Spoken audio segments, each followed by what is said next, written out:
I wonder if the term process science would mean anything to you. The term process science has been used in different disciplines, including computer science, business process management, and engineering. But to gain greater clarity, I'm going to enlist the help of our guest, Sam Drauschak. Now, Sam, you are the co-founder and chief process scientist at Truvle, whose mission is to assist businesses in reducing wasteful activity by providing them with innovative tools, software, and expert content. Now, I believe you've had over a decade's worth of experience in management consulting, and you've worked with companies in a range of industries, including financial services, resources, legal services, media and digital services, to simplify and improve their operations using business science fundamentals. You've developed the Truvle mapping language, which is a universal process mapping language adopted as a standard for multiple large enterprises globally. You've also been a featured speaker at IIPA and Columbia University. Perhaps as an interesting side note, you're also the author of a book called Becoming a Conscious Business, a book that explores the efficiency of biological systems and how to apply them to modern businesses. I'm curious, before we dive into what is process science and all that it entails for a business, why dive into process science? Was it just something that came out of your management consulting experiences, or was there another side to it? Sure. So mostly it just came through the iteration of my career, as you Right. mentioned. I think I had a science background. I was trying to progressively get better and more effective at doing process work. And especially the last 20 years is a story of digitization, Mhm. really from none to a lot of digitization that we're facing now. And process work is just a space that needed a lot more exploration. We're really at the edge of process science for digital services. So, just in order to be better at what I do, I've spent a lot of my career exploring and iterating in this space on behalf of myself, my own knowledge, and also for clients. And for those of us who are perhaps not completely across the term and all that it means, could you define it for us? Absolutely. And I wouldn't expect anyone to know it. It's actually a very new field. Process science is the study of change in systems. And what I like to tell people, if you're just thinking about it, there's the term process, which is very encompassing. And then the term science, which is a little easier for us to understand, which is just the methodology that builds a domain through replicable and consistent structuring of data and also structuring your methods. For Mhm. instance, in science, if I'm going to do some sort of business science or process science, if I'm collecting data a certain way, I'm analyzing in a certain way, and I'm getting outcomes in a certain context, anyone else should be able to follow my footsteps, follow my notes, and get a similar result in a similar context. And that's the scientific piece of it. But I will say one more point on the process part. Process, when we say the nature of change, process is just systems in motion. It's really just reality in motion at the highest level. And when you talk about being a process scientist, if you were a biologist, you'd be a master of biological processes. If you'd be a chemist, chemical processes, et cetera. When you're studying process, you're studying the fundamentals of what make processes more effective across all disciplines and domains. So that's really the short but long answer on what is process science. And I'm happy to delve into any more detail on any of those dimensions. Sure. I guess for those of us who are listening in and going, that sounds interesting, perhaps there are some applications to business and business growth in particular.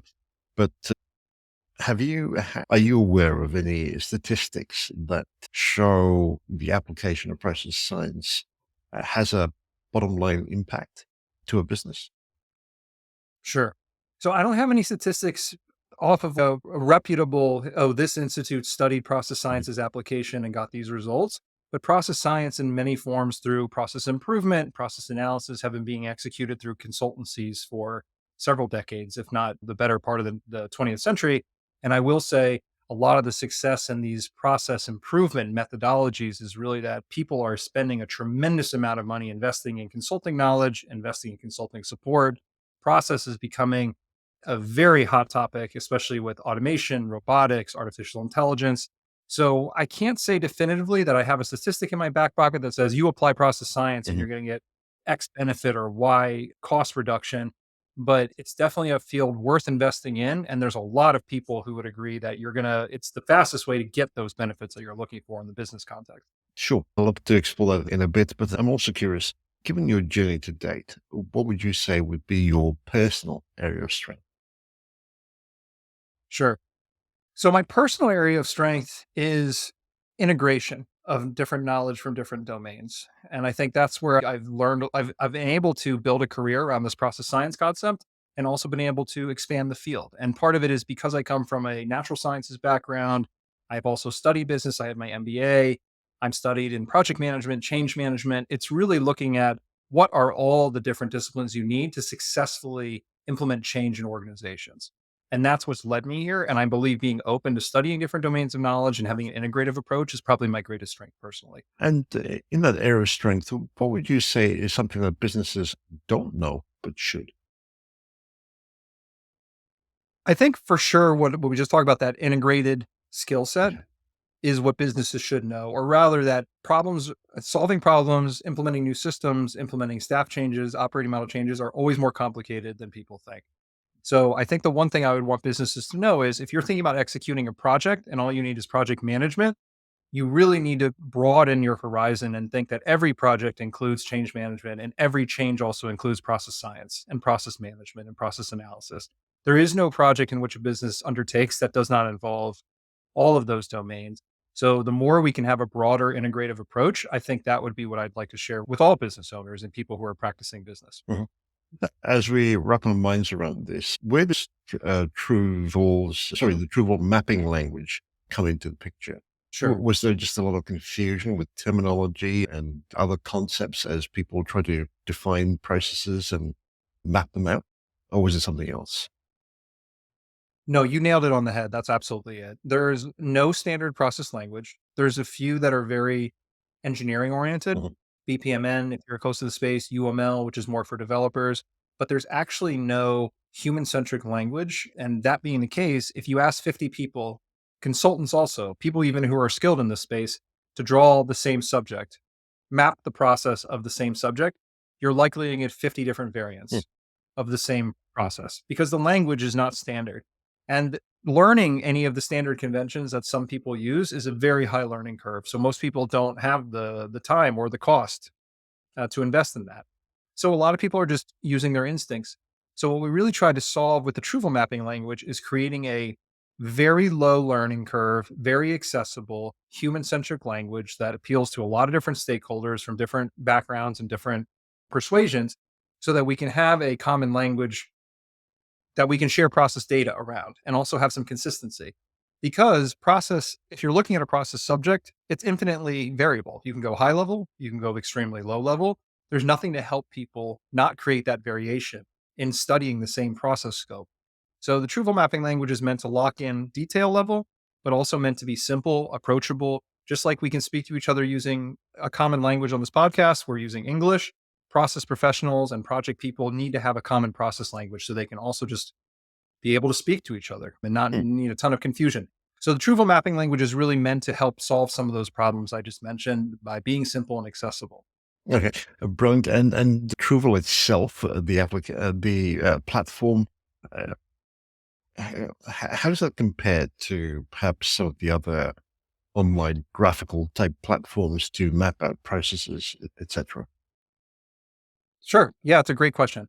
Right now, this space in mapping Mhm. processes, there's mostly you're going to get the same flavor of software everywhere, which is you get a blank canvas of some kind and you have lots and lots of shapes and templates so you can pick whatever you want to make whatever you Mhm. want. So common tools in the space would be Microsoft Visio, Lucid Charts, Miro, Mural, Envision, you name it. There's a ton of apps coming out right now that say you can get on here and whiteboard and collaborate and do whatever you want. But like I said, it's blank. It's always a blank canvas and you have to create the language because you've got all these shapes. You can do whatever you want. But this is what's creating this problem we talked about, which is everyone's diagrams are going to naturally look different because how can we possibly sync up? Mhm. So the Truvle is a process mapping. Like you said, it's a graphical tool, like a lot of these. And you start with a canvas that already has a shape on it, and the shape actually asks for specific data.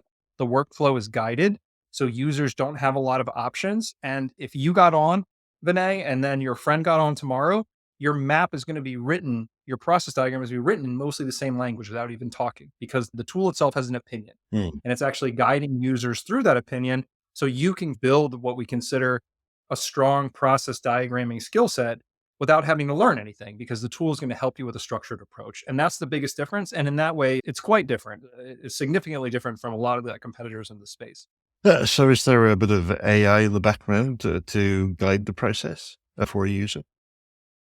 Yes. So, not the whole process. So, there's a part where you've got to go out and have conversations, or you have to Mhm. study and write down the process. And there's some basic rules that help you do that, like I just mentioned. But then the biggest problem in the space is the formatting piece. Mm. So, there is AI in the background of this tool that's helping with formatting these documents. Anyone who's listening who's done process mapping, there's one thing to get over your intimidation of actually just starting to write down a process diagram. But then to actually get all the boxes straight, everything lined up, to put the swim lanes in there, this can sometimes take hours, Mm. especially depending on what tool you're using, because a lot of tools don't give you a lot of that.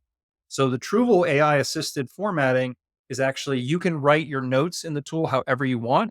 And then with the click of a button, our artificial intelligence can actually help you format that. It's going to line everything up. It's going to put in swim lanes for you. And we're hoping that AI assisted formatting is going to save hours and hours of time for anyone who needs to do this work. Mhm. So we touched upon standardizing process outcomes, but could you elaborate on the data-driven analysis side of things? Yeah, absolutely. We've actually already been talking about it. The Okay. process map is primary data set. And Right. this is what a lot of people don't Mhm. understand, which is that you're not just writing down a picture to communicate. That is your core process data set. And this is why it's so important that data set be structured and comparable. We don't need to repeat why having a tool which helps you with a standard language will help with structuring your data set. Mm. But if you have the same kind of process data every time you go into the work, then you can start comparing results. You can start understanding what other scientists have done in the field using similar data sets. And it's really the foundation of creating this whole discipline at scale. Brilliant. What about the independent verification and of the process side? So is that something that you find needs to be done, or and perhaps in my mind it takes the shape of an audit? I don't know if it's a bit more complex or even needed in the first place. Yeah. It would be my dream that it's done. So today, we're not doing any of that. Process science is in its infancy, and we're just at the point where people are talking about, hey, this doesn't have to be anecdotal. This can be scientific. But if you think about the state of the industry today with process work and consulting work, consultants are the ones who do 99% of this work today, which is heavy process mapping, process analysis, providing recommendations on process design. And consultancies are not very good scientists for a number of reasons. But think about the industry. It's not surprising. They have no incentive to share their findings, they have no incentive to share their methods. And there's not really any incentive for them to say, hey, you as a non consultant or you with another consulting company, why don't you go and do the same study in a similar company and see if you get the same result? It doesn't befit the way the industry is Mm. structured. And if you think about all the mechanics there, science can't develop in that space because we're all trying to hide our trade secrets and trying to convince clients that this is actually our experience that's going to get you the right answer, not because we have some scientific method. Because if it was, Mm. then why would the clients pay consultants? They would just take it in house. Without going into a ton of the dynamics all at one time, there's not a lot of comparable results happening in the field right now, but our dream as process scientists is to create that foundation, right? So if you have a Mm. standard process language, you can start comparing data. For instance, I got this process map at a company for onboarding of 50 people in the oil and gas industry. There's no reason why, if I'm doing process design in another company that's small in the oil and gas industry, I shouldn't be able to look into a database and find a process with these systems with similar employees. That's my dream. So, like when you talk about being able to have access to that data, compare it, talk about different process designs, we're not there yet, but I'm really hoping that process science can get us there in this next decade or so. And obviously, as you said, this space is in its infancy. I would imagine there's a bit of a mind shift, maybe even a heart shift required for people to wrap their minds around this and begin to use it. How do you help your clients navigate this journey? Yeah.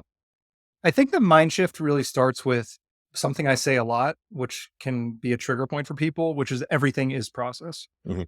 And I've gotten a lot of pushback on this over the years. But when you're talking about what is a process, everything in motion can be described as a process. And our entire reality is in motion. There's really not that many things unless you're saying, what is this rock doing over time sitting in the forest? That's static. Mm.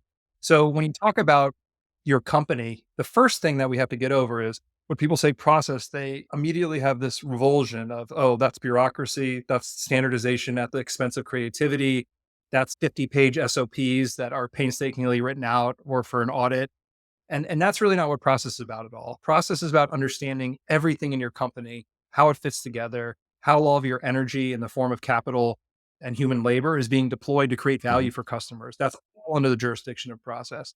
So I think the revolution is people understanding, especially after COVID and everything's more digital, you can't do anything in this world unless you have a good grasp of your processes and the process data. Mhm. And you have to understand that everything in your company is subject to this process skill set.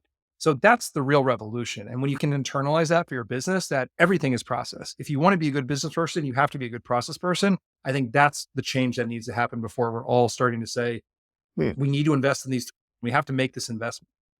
Do you find the struggle is that for most businesses, not everything has been mapped out, or is it just the use of greater automation and tools to define more clearly and really get a handle on the existing processes? Yeah. We don't know what our processes are. As silly as that sounds, that is the problem. And I've spent my whole career in consulting where people want the sexy stuff. They Uh-huh. want the automation, they want the robotics, they want the new artificial intelligence, but they don't know what their processes are now. They don't know how their people are using their current systems. They don't know the volume, the frequency, the cost, the complexity. And you cannot move to new tools if you don't know the tools you're using. Hmm. So a lot of people don't think that, oh, I do need to catalog all these things. Or if I'm going to put a new system in place, I need to know what the current system does in very fine detail, or the transition is going to be very Hmm. costly. So this is a lot of the problem that people they don't know their own processes. They think they know them, but then when they're asked to articulate them in the form of requirements or articulate them in the form of just user stories, they realize how lost they are. And then they don't know how to document them properly. Hmm. It's the most basic thing that everyone's struggling with. And yeah, it's a struggle for most companies right now. Um, Um, that's interesting. There's a lot of conversation around mapping processes, journey mapping, customer journey mapping, etc. One would think that businesses would be perhaps a lot better at doing these sorts of things, especially in the tech space. Are you seeing a difference in how some companies better handle this as opposed to others, or is there a general malaise across the board? There's a general malaise, and I'm happy to explain it. It's just a Sure. few simple things. And we've talked about a lot of them on this podcast. The first is there's no approachable language that people can use to map Right. processes easily. So for a lot of companies, they know they need the skill set, but there's two options. They can train people internally on a skill that they're not very familiar with, Mhm. and there's not a lot of resources or standardization around, or they can hire consultants, which is very expensive because consultants are usually the ones who they have that journey mapping experience, they have that process diagramming experience. They're lean facilitators. They'll come in and do these events where they do the sticky notes and the drawings and the things that really people aren't investing to have those people full time internally. Mm. So really the malaise is because there's a question of who should do this work. And even when you identify who can do it at a sustainable cost for the company? Mm. It's very hard to build this muscle in companies. And a lot of companies, like you asked, who's doing it better than others? There's a lot of the big companies that are now investing in process capability. You start to see roles like process analyst, process engineer, process designer, and they live on product teams. They live inside these companies and they're Yeah. growing, but it's very small. And then otherwise, it's a wild west still. There's not really a lot of ways to hire the skill set profitably. Mm. Certainly. And obviously, there is the notion that perhaps automation involves technology. I'm curious, how do you help people around that misconception? Yeah. It's funny that you call it a misconception. It's one of the greatest misconceptions that Yes. I run into all the time doing process work. People, when they think automation, they think about watching people, what's being done by people today, being done by very skilled and intelligent robots tomorrow. That's a big jump. Mm. And that doesn't have to be what automation means. Automation, the definition we use in process science is really about moving decision making made by a human to a lower cost of making those same decisions. That could be moving Right. from a senior person to a junior person. It can be moving from a junior person to an outsource center in another country, but it can be people to people. And this is like a big kind of whoa moment for Mm. people. But it's not about going straight from the CEO's brain down to a robot. It's really about can I document the process well enough so that the logic and the criteria to make good decisions can be delegated to a lower cost resource. That's the heart of automation. And ultimately, if you can automate down to a robot, you're going to get the best cost savings, but it's also the most complexity because you have to be very detailed in your process documentation, your process analysis. So automation, it is a huge misconception that it has to be, we're going to get all this automation savings by moving straight from where we are now to all this artificial intelligence. That's very complex work. And I always say, start with moving it down to a more junior person and see if you can validate it. Then move it from a junior person down to a more junior person. That's really how you you achieve sustainable automation over time. So you're really approaching it in the form of iterating towards a simpler step. Would that be correct? So I missed that first word. Can you Iterating. repeat that? Yeah, Oh, iterate. simply. Yes, it is. It should be iterative. From a process perspective, everything should be iterative if you want to do it sustainably. Mhm. A lot of times people let their processes get so bad that they're failing. And Right. then they feel like, okay, this process is failing. Now we need to hire somebody to do this huge big bang change, get like a whole new system Mhm. or a whole new team in place. That's usually the most drastic, risky, dangerous thing that businesses can do. Right. You're always better served by making small iterations, having room to test, to experiment. Really, the science part of business, which is I need to make myself room to experiment, validate hypotheses, and iterate one step, one variable at a time. And again, it's not as sometimes alluring to Mhm. say it like that. It's a methodical process, but it's the key to being sustainable and your business adaptability, your business evolution. But yeah, absolutely. I would recommend that. And I would recommend for automating particularly because the more of a larger iteration you try to do, that means the more logic you have to have very soundly tested and documented, understood, Mm. or you're just going to have to roll it back. It will be unsuccessful. And a lot of companies experience that all the time. I'm curious, would you be able to share perhaps a couple of examples where process science led to higher levels of automation and efficiency? Sure. And I don't have there all the examples are going to be some flavor. I'll give a generic and then I'm happy to delve into Mhm. like particular clients perhaps if that's relevant. But a lot of times now the most need is for system implementation. So everyone today, like the biggest use case that companies are struggling with is we know that we can leverage automation through using available best practice SaaS platforms. Like for instance, I need a Salesforce to help with my sales team. I Mhm. need Workday to help with my HR implementation. I need ServiceNow to help with my ticketing process. These are great best in class tools that are built to solve these use cases using automation. So you're not doing everything in Excel or email or on paper or whatever you're doing. Mhm. There's a million examples of that in my own career. And also just, this is the work that everyone's doing. They're all trying to get software systems and software companies are all trying to figure out how to get them more smoothly into your operation. That's like the number one automation you can solve because you don't have to develop your own software right now. There's all these great tools for you. And in these situations, by example, process science is the means in which you have a successful implementation. If you want a new SaaS tool, the general flow of it is they're going to come ask you what you need, and then they're going to ask you what your process is. They're going to ask you, what are your requirements? What is your business process? And then a bunch of things are going to happen, which are going to lead to your success or failure. It's like the difference between these projects, every example going, oh, we did 6 months and we had a big win, or this is still going on 2 years and nobody likes the system and everything's failing and we're just overrun on cost, but Mhm. we're too deep to do anything else. So you have to just push through. And the difference between those two scenarios, like the question of how does process science help?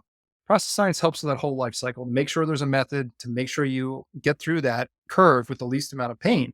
And it always involves process mapping, validating your current process, deriving process requirements using standard analysis Mhm. methodology, and then making sure the process will transition properly into the new software capability, and then going through the right change management to make that happen. So, in this example, again, not a specific example, but the example that's happening everywhere, process science gives tools and method and knowledge every step of the way to make sure that you're increasing your likelihood of having a good result. So this could generally be applied to any business. Are you seeing particular use cases that have more demand for this level of expertise? Yeah, absolutely. So it does apply to all businesses. I would say where there's the most demand is related to how much digitization has happened in a particular industry. Mhm. So when you think about the trend between digitization and requiring process work, the more intangible something is, financial services, legal services, digital services, things that people are no longer able to use their tactile senses to understand. Like for an instance, the banking process, just as a simple one that people can connect with, what used to be completely physical. You'd have Mhm. to go to a bank, you'd have to trade money, you'd have to transact with people. Now most banking services are completely digitized. We lose our sense of orientation when something is completely digital. We can't really see the process in action anymore because we're not watching people doing it. Mm, And a lot of times we're doing it remotely, we're doing it from our phones. And that is where, if you're trying to change a process that nobody can see and nobody has a lot of physical orientation around, that's where they realize very quickly it can be very confusing and can be very, you understand how little you understand about your process when somebody asks you, what is it? Because we have to put in a new system or we have to be audited for mm, compliance or regulation. And in those cases, that's where process work is adding the most value and it's where it's in the most demand. It's in those companies where you can't see it anymore. There's a lot of geographic dispersion, large teams over large virtual scales across, like I said, many countries. These are the kind of processes that need this skill set and they're getting more complex to handle otherwise because there's no other way to do it. Those would still more tactile industries where you're making goods in a factory, you're doing more supply chain type stuff.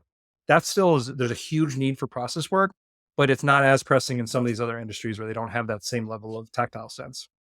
uh, uh, that's interesting. So, if I understand this correctly, essentially businesses are wanting to create greater efficiencies within their own businesses. Process science comes in. You're looking at mapping things out. But as we map things out and move to a greater degree of efficiency, um, is there the danger of perhaps not storing these maps and the rationale behind it for as a matter of record for others to look at? Because it would be very easy for someone new to come in, look at the process, assume that there is a certain outcome because perhaps quite different to the original way of thinking, and iterate off that, only to find that they're missing the bar, so to speak, in terms of making impact on the bottom line. So I guess my question, the danger of a disconnect as we go from version 1 to version 10 to version 12, simply because there isn't a history and a ultimate post, so to speak, of that the people within the company should be working towards. The danger and what you're describing is to a T the absolute reality that most companies are in, Mhm. or that most companies are facing. And it's for, again, the same amount of challenges. There's not a lot of good historical process records. So most of the time, even if you had a successful process science engagement, there are no records for the next person who has to do the next iteration. And that has to do again with the cost of creating this kind of documentation, the cost of managing it, the skill sets that are not translatable. A lot of times, if you hire a consultancy to do a piece of process work, their documentation can't be read by anyone but the project team at the time who read it Mhm. because there's no standards again. So when you say you're articulating a dream that we have, that we're trying to enable in various ways. But if you went in and you were the team leader who takes over a team, and the first thing you do on day one is look, and there's a very common sense, easy to read set of process documentation with all the design and all the intention, all the changes from the last project, that'd be a dream. Mm. But today it's just most companies don't have it. Most companies don't have it, and there's a ton of reasons why. But yeah, it's a systemic challenge. Would using something like Truvle solve that problem on an ongoing basis? In other words, is there the ability to save a series of records and iterations over time? I absolutely would like to think so. So I only am hesitating because no one tool, even if it's the best tool in the world, is going to enforce use over time, Yeah. best practice use over time. Like you can have Truvle and you can have the best process maps, and then you can decide to forget about them when the next project happens and not look at them. But what I will say is Truvle is really hoping to combat on a few of the things we've been talking about all episode, which is it should reduce the cost of making documentation to make it less intimidating Mhm. so that even if you have to do it every time, it would be easier to do and more cost effective, more cost feasible. Mm. But also the language is locked so that it is a common readable language so that hopefully you could conceivably find somebody else's documentation and read it and understand what's happening. So with some of those foundation things in place, we're hoping that it will help spur a culture that I make a process map this quarter, somebody's going to pick it up and do the next iteration next quarter with the next audit, with the next process improvement cycle. And we're really do hoping that the Truvle tool is a major factor in facilitating that sort of behavior in businesses. Yeah, very interesting. Your book, Becoming a Conscious Business, was there a rationale behind it? Because the title seems to be a little bit removed from process science. If there is a connection, could you please make that connection for us? Sure. Yeah, there's a major connection. The book is about process, Mhm, actually. And it really, but it's more theoretical. And it talks about how, in studying processes through my own life and mhm, applying it to my own life, also to businesses, you, I'm drawing the connection that to study and apply process in its purest sense is to become more conscious, not only as a person, but as a business. mhm, And if you apply process science in the way we've been talking about in this episode, which is iteratively, you have better documentation, you have better senses, and you have better process controls, and you're looking at the right factors, your business will become more conscious naturally. mhm. And that's the whole thrust of what it means to become a conscious business. It has nothing to do with morality. It has nothing to do with your global sustainability efforts or anything like that. It's really talking about how do you create sustainable business systems that can adapt to the marketplace, it treats their customers well, treats their employees well. A lot of that is just the evolution of better process. So absolutely process science is at the core of it. And the book really talks about what is a process, why is it important to you personally and professionally, and how is the application of process science create more conscious business constructs? What a good rule of thumb as we, for any business trying to map this out and use process science, and be to answer the question, how does this get us closer to the customer? Mhm. So if you're trying to answer the question, how do you get closer to the customer? A lot of times the short answer is just talk to your customers directly or like actually Mhm, interface with the customer on a regular basis. And then you might say, where is process science in that answer? The way actually customer facing processes and customer engagement processes that are meaningfully applied are very complex processes mhm. because you have to be confident enough that you can provide enough of transparency.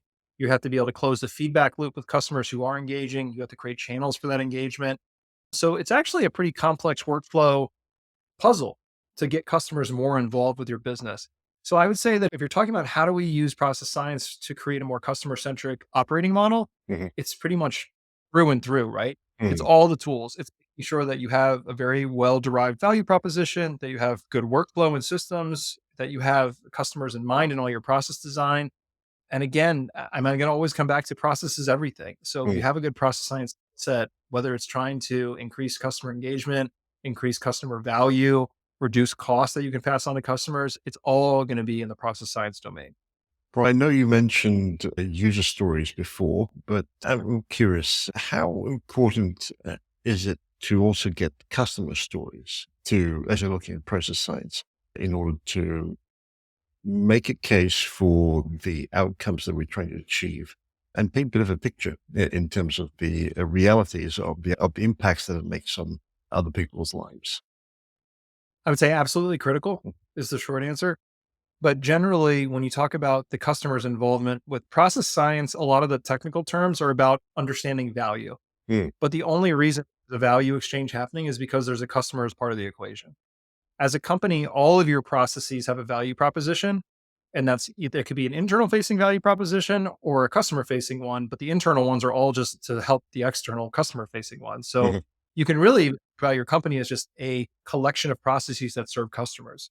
So from a process science perspective, you can't do anything without considering the customer in your scope, but also making sure that the value that the customer is demanding is the value that your processes are actually producing. So I would say it's absolutely critical, but not even that it's critical, it's the central theme mm. to the entire discipline, which is understanding what value is being produced by a company and for whom, and making sure you're optimizing that value proposition and that value creation over time. I'm curious. Obviously, has wide-ranging applications to a business. Yet, if I'm not mistaken, most executive leaderships do not have someone representing this side of things at the table on an ongoing basis. Is there a need for that? Or is it something that could be delegated to someone perhaps who's managing a business unit, etc.? Yeah. It's a great question. And it really is speaking to the standard organizational design Mhm, at the executive level, which I think is definitely needs a lot of change for a lot of different reasons. But the person with the strongest process skill set purportedly is usually going to be your chief operating officer because they're in charge of all of your operations and mhm. all of your operating processes. Now, do most COOs have a strong process science skill set? I would argue no. there's just not a lot of people that have this skill set generally. And if they do, you're not really seeing them at the highest levels of organizations yet. Mhm.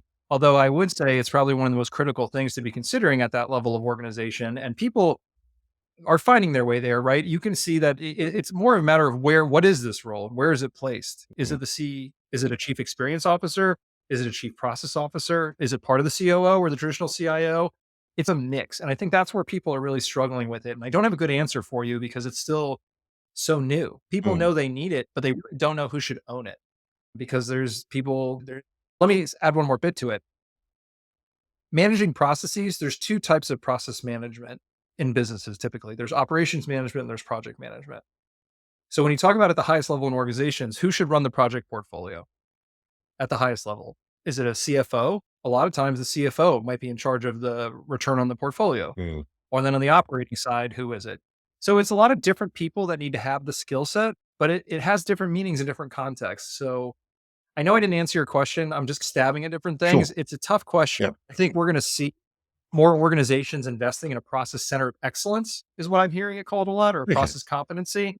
But where it rolls up in the organization, your guess is as good as mine. They're Right. still figuring it out. And as you put your crystal ball in front of you and look to the future, how do you see process science being absorbed or taken to new levels within organizations in the next, I don't know, say 5 years?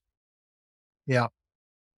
So I'm going to disclaim this, but I'm heavily biased and I live and breathe Sure. this space. But I would say it's already starting to happen as one of the results of COVID and the mass work from home and Mhm. sort of digitalization catalysts that it provided. Investing in process skill sets is going to be one of the most important business domains of knowledge in the next 5 years. And then how it's going to be manifested in business next 5 years. There's already more consulting activity happening around process. There's already people who are trying to build new teams that are focused on process excellence internally. And I think that trend is only going to continue until this skill set really is going to start rising to the top in the next 5 years, but also and beyond in terms of criticality to meet business objectives. This has been brilliant. I'm also curious, are there perhaps a couple of areas around process science that you find doesn't get talked about very much, but should? If so, what would they be?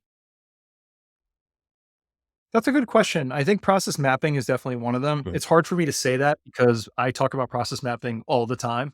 But in general, if you go to organizations and they're talking about what is the thing we need to solve problems, nobody's talking about process mapping still, Mm. as a matter of course. I think that's a big one, right? Having good process data is really how I would liken it to. If you don't have good process data, you're going to have trouble doing anything Mm. in this climate.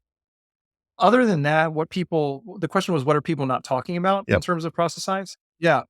I think people don't even know what these roles are. To your last question Mm. before this one, I get calls all the time, which is, Sam, I love what you do. How do I find a job in this space?